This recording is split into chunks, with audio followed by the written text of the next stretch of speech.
বেশিরভাগ মানুষের জীবনে বিয়ে একটাই হয়, একজন জীবনসঙ্গীর সঙ্গে সারা জীবন কাটিয়ে দেন সুখে শান্তিতে। তবে এমন কয়েকজন মানুষ আছেন যারা সর্বোচ্চ সংখ্যক বিয়ে করে রেকর্ড গড়েছিলেন। তারা এতবার বিয়ে করেছেন যে তাদের পরিবারে পুরো গ্রাম ভরে গেছে। চলুন জেনে নেওয়া যাক তাদের সংসারে কতজন বউ রয়েছে। তালিকায় শুরুতেই আছেন থাইল্যান্ডের অং ড্যামসুরোট। পেশায় তিনি একজন ট্যাটু শিল্পী। তিনি তার 8 জন স্ত্রীকে নিয়ে একই ছাদের নিচে বসবাস করেন। তার সব স্ত্রী একে অপরের সাথে মিলেমিশে থাকেন এবং তাদের মধ্যে কোনো ঝগড়া বা মনোমালিন্য নেই। সবাই তাকে খুব ভালোবাসে এবং তার প্রতি যত্ন নেয়। তার স্ত্রীরা জানান যে তিনি অত্যন্ত যত্নশীল একজন স্বামী এবং সবার খেয়াল রাখেন সমানভাবে।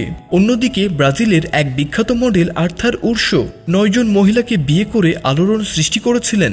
তার মতে ভালোবাসা কোনো নির্দিষ্ট নিয়মের মধ্যে বাধা থাকতে পারে না।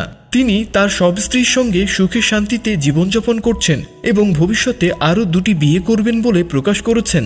বন্ধুরা, এই ছিল আমাদের আজকের ভিন্নধর্মী কিছু খবর। ভিডিওটি ভালো লাগলে অবশ্যই লাইক, কমেন্ট এবং শেয়ার করতে ভুলবেন না। এতক্ষণ সঙ্গে থাকার জন্য আপনাকে অসংখ্য ধন্যবাদ।